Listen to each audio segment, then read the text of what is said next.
Mag-anniversary po si Papa. Magde-death anniversary. Ayan. Para sa'yo. Tunggain mo na ngayon na. Sige na, mother. Sige na. Sige na. Tunggain mo na, mother. Mother, dear.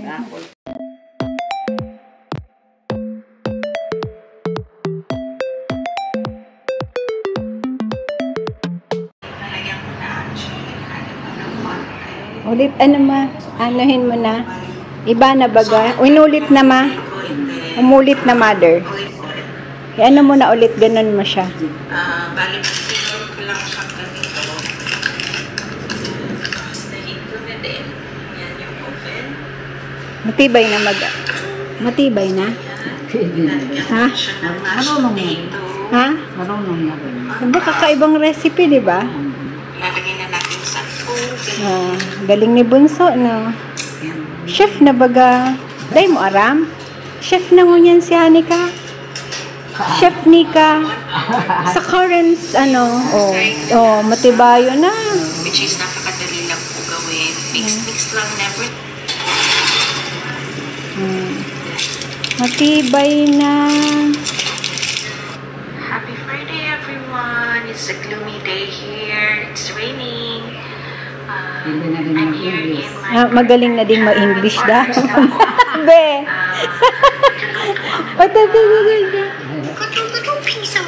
Nagmamarathon po ng reels ni Mara, si Mama.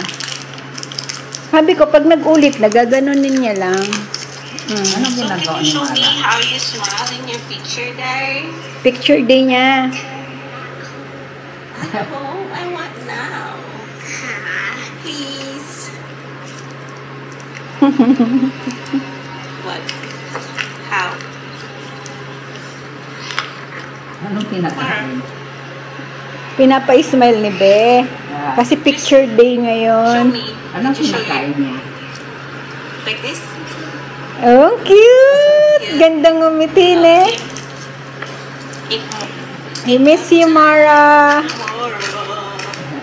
Laki na rin, ano? Can you show me how you do smile? Umulit naman. Hello guys, it's Thursday. It's a teacher day at school for Mara. Show your outfit, Baba. That's Mara's outfit. Sabi niya daw, yung outfit niya baga pang Christmas daw yan. Mapili na yan. Alam niya na kung anong gusto niyang outfit. Hey Mara, say hi. Walking na po kami to school. Naglalaka na. Yep. Galing naman ka And it's picture day. How do you smile?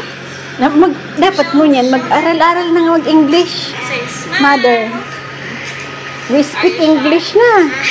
Pag Canada natin, puro Inglesero doon, Mother. Say Ha? have a nice day, guys. Have a nice day, guys. Nusblig tayo niyan, nusblig. Guys, Pag umulit na, magaganon mo. Sige nga, ikaw ma. it's a teacher day Hindi, at school. hawakan, ganyan. Hindi, pababa. Pag ganon. Hello, Sige. guys. Hindi, pag ganon. Pag ganon, yan. Little line that comes, yes, and then we're gonna drop. Nag-study mag-draw si Mara. And this is gonna end Galing na mag-draw, no? as the front leg. Mana sa'yo, ma. Okay, now let's draw Na- the front of this back leg. We're gonna draw a curve right here. This is Mara's drawing. Draw right. Pero alam mo ma talaga, mana sa'yo. Aram mo kong nata. Naalala mo dati, grade 4 ako noon. Ha? And then let's get Ano? magkakamukha. Nakakaloka mga project noon. Pinapa-drawing sina Jose Rizal, Andres Bonifacio. Ako po talaga wala ako sa drawing. Si mama po nagdo-drawing. Habang nagdo-drawing siya, nagmumura siya ng biko. Lintias na aki ka, bakit ako nito ang gagawa? Sabi. Pero ginagawa niya po yung project ko. Naalala mo yon? Oo naman. Magkakamukha pa. let's draw the front of this back leg. We're gonna draw a curve right Hindi ko po yun naalala ko pa rin. Hanggang grade 4 po ako noon. Magkakamukha. Pero ang tingin ko ng drawing ni mama, yung galing na. Katuwa talaga, buaya daw. Ganyan talaga ang nanay. Oo. Ang magagawa. Nanay, no? Naalala ko yun eh. Si Boboy saka si nung nag-anong yung manok, tinawak na malpak. Pinagbulo po si ano. Ano yan? Sabihin mo ulit. Sinabing malpak eh. Good morning. Hindi na good morning. Good ano na. Wala pa. 11:40 pa lang, mother. Sige, good morning. Galing po kami ng palengke. Kasi aalis si daddy eh. Mag-anniversary po si papa. Magde-death anniversary. Ayan. Para sa'yo. Tunggain mo na ngayon na. Sige na, mother. Sige na. Tunggain mo na, mother. Mother, dear. Magkikimchi po kami kasi si mother ay parating yung sinasabi, maraputi din na may kimchi. Wala na po, naubos ng kimchi. Ayan po, basta bumili po ako ng kalamansi, ng carrots, ng patatas. Wala sa bukid. Ano po ang bukid ngayon? Walang kalamansi. Kasi pag hindi nag-uulan yan, walang bulaklak ba, ano. Ayan, pampabeauty mo, mother, sa'yo. Binilang kita ng nakita ko, basta po bumili ako nito, leeks, ito, pang kimchi po yan. Tapos yung iba, yung ingredients ng japchae. Kasi, Korean kami ngayon. Sa death anniversary ni Papa. Papakainin namin ng Korean food si Carlo, yung yung aking inaanak. Siya po ang nagdadasal for Father Dear. Kami po ay magmamadali lang ng luto kasi basta mag-iinit lang po kami. Mother, sabihan mo na at busy. Ayun, baka wala tayo, ma-schedule tayo. Sabi mo whatever hour na ano siya, available siya kahit umaga. Basta may importante makapagpadasal tayo kay Father Dear. Yan. Lalabas ko lang po yung aming mga foods. Ano ba itong mga to? Ay, ito yung mga ganito. Tinatapo na yan, mother. Tapos ito po, ayaw ko kung matsatsaga namin. May karamihan hindi masarap. Aha.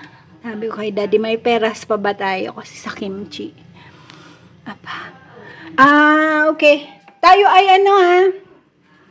Magmumustasa po kami. Tapos ito kailangan po namin itong maubos. Yung aming sinigang pangbangus na may tunan ng pinirito, di ba? Yan na lang po ang ulam namin. Tapos yan, iniisip ko po yung ating natirang puso at baga. Parang gigisa-gisahin ko na lang, parang Bopis Tagalog. Ito po. Ito.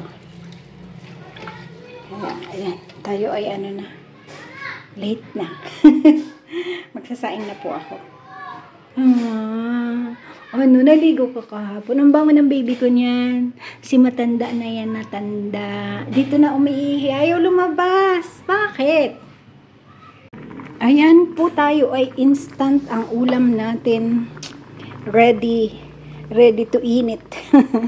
Ito pa po ang ating sinigang. Pero maubos na po siguro yan. Kahapon po, ang inubos namin ay yung aming patola na may miswa. Tapos, kailangan po kasi, di ba, magsiserve ka ng bago. Yun. Tapos ngayon po, kami ay pumunta muna ng bayan. Inayos po namin lahat ng kakailanganin namin for Papa's death anniversary.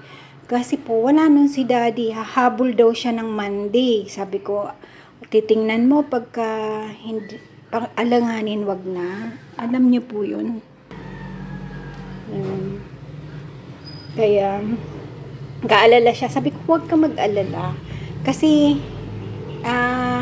sabi ko, yung lulutuin namin, konti lang naman po, di ba? Mga ilang tao lang naman yung pupunta.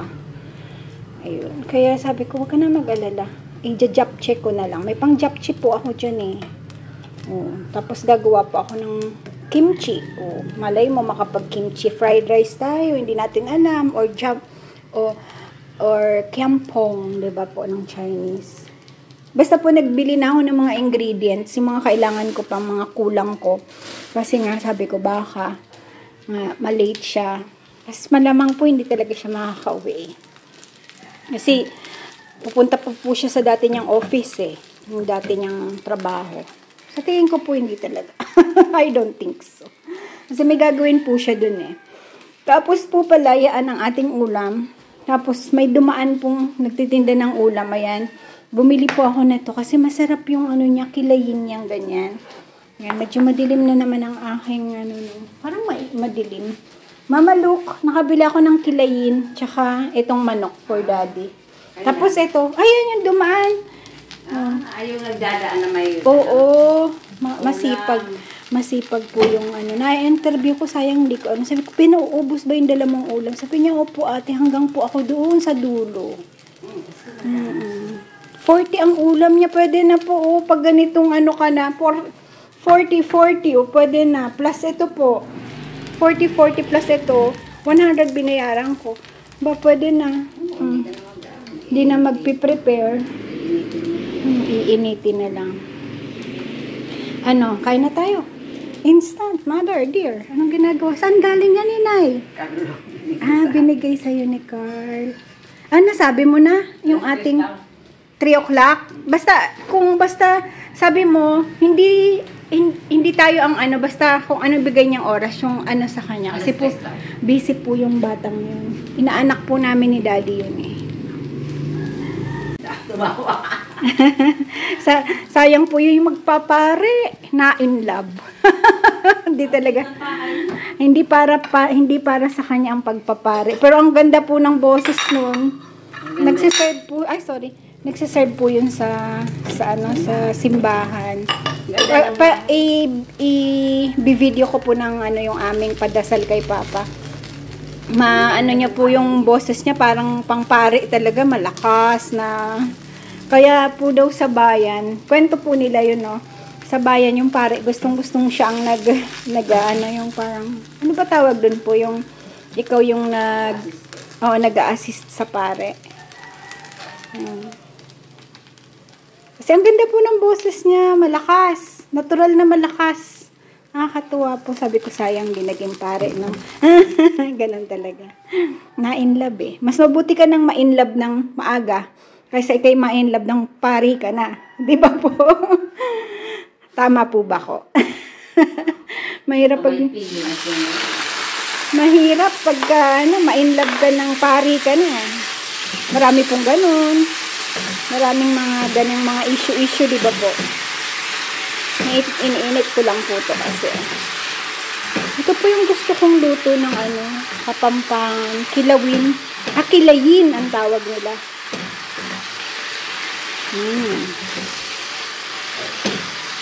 Iinitin lang natin. Tapos ito isi-serve ko na lang po yan. Gutom na ang nanay ko. Ang nanay ko di oras ng tiyan eh. Kami po'y kanina, syempre egg at tinapay. Ganun lang po kami kanina eh. Kaya sabi ko, naku daddy, ang dami pong tao sa Pelco. Mag-i-inquire po kami ng aming yung pag-change ng pangalan ng aming metro. Kasi nasa dating may-ari pa rin. Di ba hindi na? Wala daw dun. Sabi niya, wala po dyan ma'am, sa Monday pa dadating. Di ba? Kasi today is Friday, baka wala. Nataon lang na wala siya.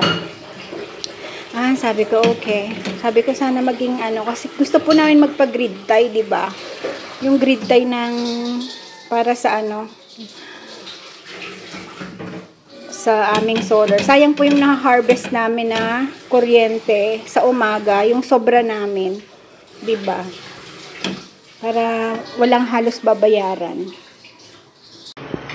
Kain tayo. Sorry. Natagalan kami, mother. Ito na po yung ginawa natin na radish, na pickled radish. Chicken mo. Kagabi po, kumain kami ng fried chicken. Siyempre, hindi ko na po na-vlog yun. Bumili kami ng chicken. Tapos ito ang nakarami po ng rice ang Roberto. Pero hindi po nito kumain. Chicken lang kinain.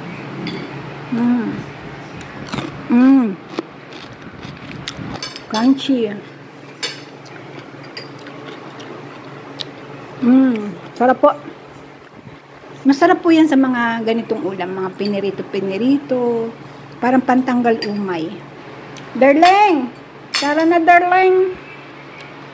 You okay? Ayos na ulam natin. Jesus. Sobrang ayos, di ba? Hindi Instant. na kumakain ng Ha? puro ulam yung kinakain. Oo nga, Mama. Ito kailangan natin maubos. We need to finish. Learning patience can be a difficult experience. But once conquered, you will find life is easier. Thank you for watching. Please like, subscribe, push that notification bell, and share. Maraming salamat po.